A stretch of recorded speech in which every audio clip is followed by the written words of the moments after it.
Ulusal Kanal ekranlarından merhabalar. Görüş alanıyla karşınızdayız. Hafta başında sıcak gelişmeleri, önemli konu başlıklarını çok değerli konuklarımızla birlikte konuşacağız. Hem iç politikaya hem dış politikaya ilişkin konu başlıklarımız olacak. İlk kuşağımızda Pakistan meselesini konuşacağız. İmran Han, Amerika Birleşik Devletleri darbesine karşı vatandaşlarla birlikte direniyor diyebiliriz. Alanlarda milyonlarca kişi İmran Han'ı desteklemek için dışarı çıktı. Amerika Birleşik Devletleri ve desteklediği muhalefete meydan okudu. Tüm ayrıntıları konuşacağız ilk kuşağımızda. Hemen konukları tanıtmak istiyorum. Moskova Devlet Üniversitesi öğretim üyesi Doktor Mehmet Perinçek, gazeteci yazar Ceyhun Bozkurt, Aydınlık Gazetesi Dış Haberler Şefi Işık Gün Akfırat ve Pakistan'dan gazeteci, siyasetçi Rahim Volkov bizlerle birlikte bu akşam. Hoş geldiniz yayınımıza. Hoş bulduk, iyi yayınlar.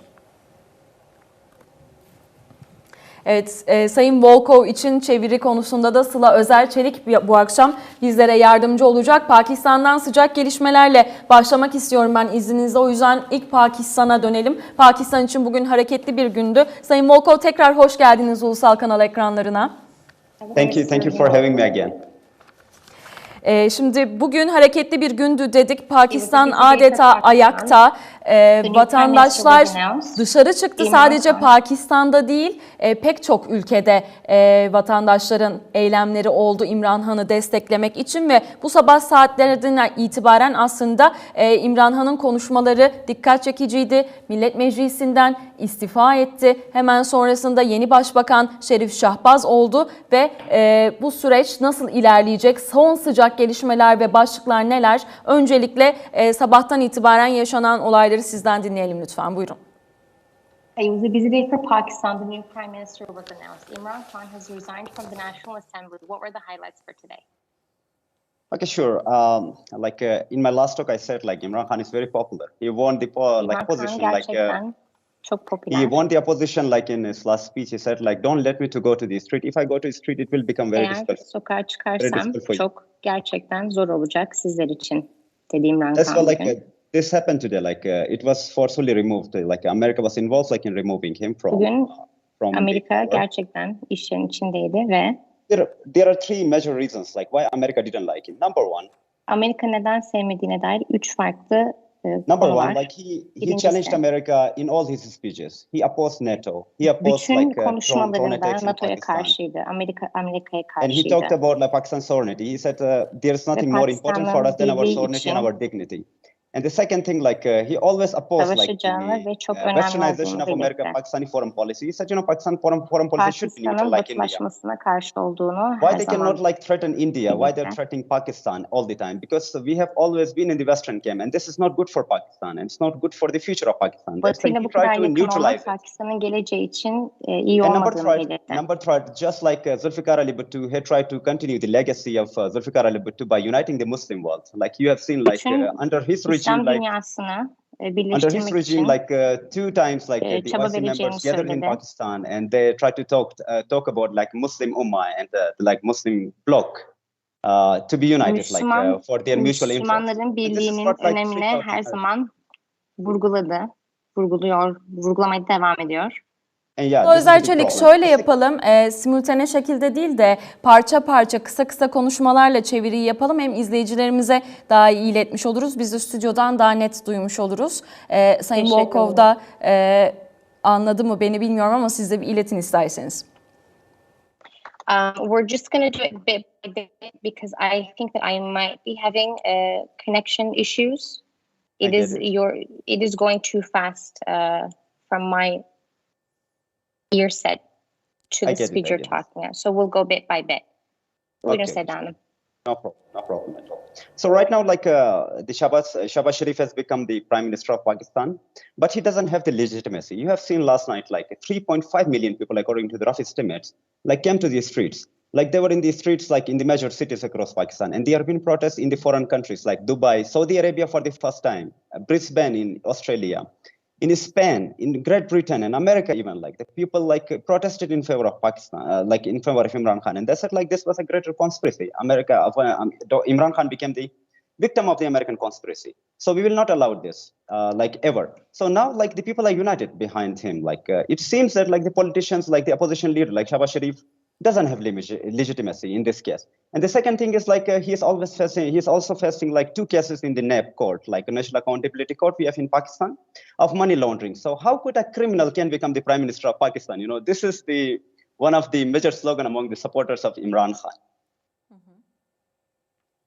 Şöyle belirtiyor, Şahbaz Şerif yeni başbakan oldu ancak meşruiyetine 2 nedenden dolayı itiraz ediliyor. Birincisi şu an kendisine ve oğluna karşı kara para aklama davası var ve bir suçlu, bir kriminal nasıl bir ülkenin başbakanı olabilir? Bu gerçekten büyük bir soru işareti. İkincisi de şu an devrilmiş başbakan İmran Khan yeni hükümeti İthal ve Amerikan fonlu olmakla suçluyor ve bu rejiminde bir aslında mağdur kişi olduğunu belirtiyor.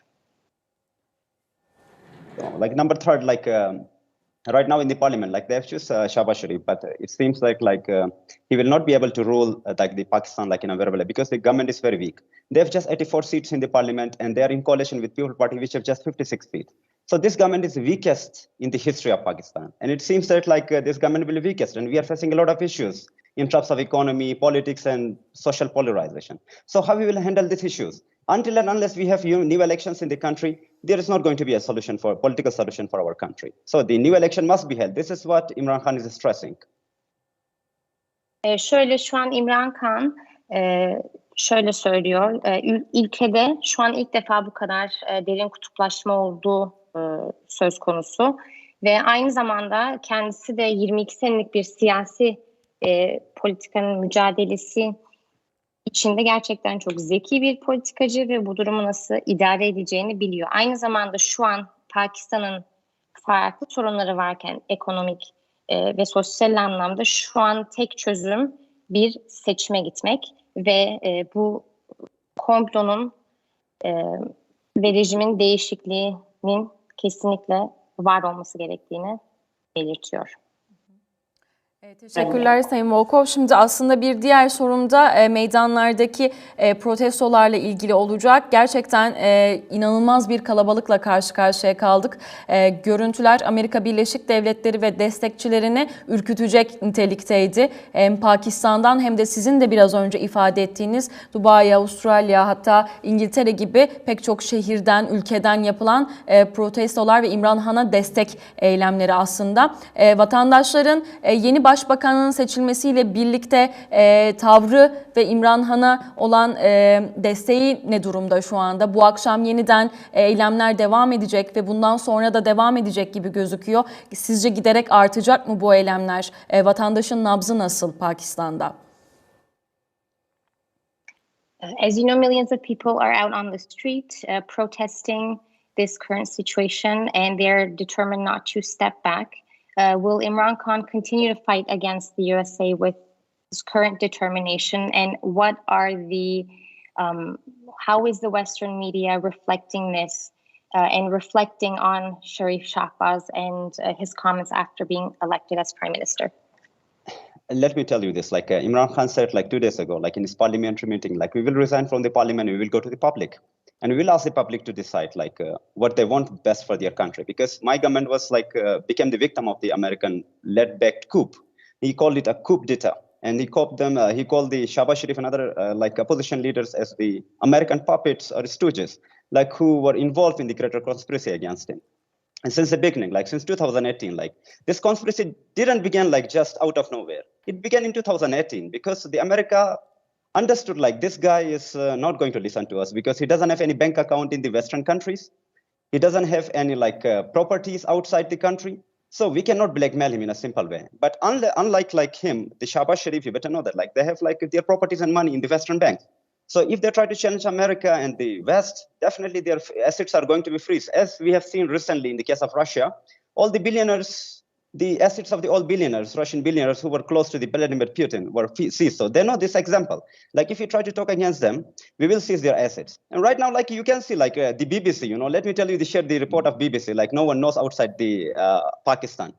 like last night, like when Imran Khan resigned from the prime ministership, the BBC shared a report that like the army came to the prime minister house and beat him and forcefully like sent him back to his home. Like he was not even trying to leave, like he was not willing to leave like the premiership.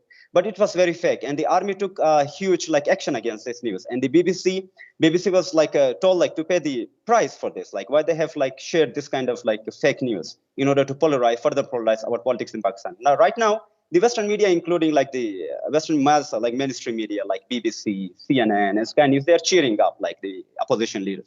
Definitely, they got what they wanted, like easily by supporting the opposition in the country without spending even a single dollar in the country. Like everything was done by our opposition leaders, and this is a bad thing for us. Like this is a sad thing in Pakistan, and this is what people are talking about. Like our country is facing a big issue. It has become the victim of the biggest conspiracy ever in our history. Şu an Amerika olayları gerçekten çok farklı bir şekilde yansıtıyor. Her zamanki yaptığı gibi, Rusya'da olduğu gibi. Şu an İmran Khan'ı aslında suçlayabilecekleri çok bir şey yok. Çünkü kendisinin yurt dışında, Batı ülkelerinde herhangi bir banka hesabı ya da mülkü yok. Ama bahsettiğim gibi Şahbaz Şerif ve oğlunun şu an kara para aklama davası bile devam ediyor. Tabii kendisi İmran Khan, Şahbaz Şerif hakkında zamanında son dönemlerde de Amerika'nın kuklası olarak nitelendirmişti. Şu an bu durum Amerika için gerçekten onların gözünde çok iyi bir durum. Çünkü istedikleri gibi şu an medyayı yönetebiliyorlar. Ve şu an Pakistan için bu uzun bir süredir, belki tarihinde ilk defa gördüğü zor bir süreç ve bunun sonuçları nereye varacak göreceğiz. Sayın Volkov, çok teşekkür ederiz yayınımıza katıldığınız için. Sıcak gelişmeleri sizden almış olduk.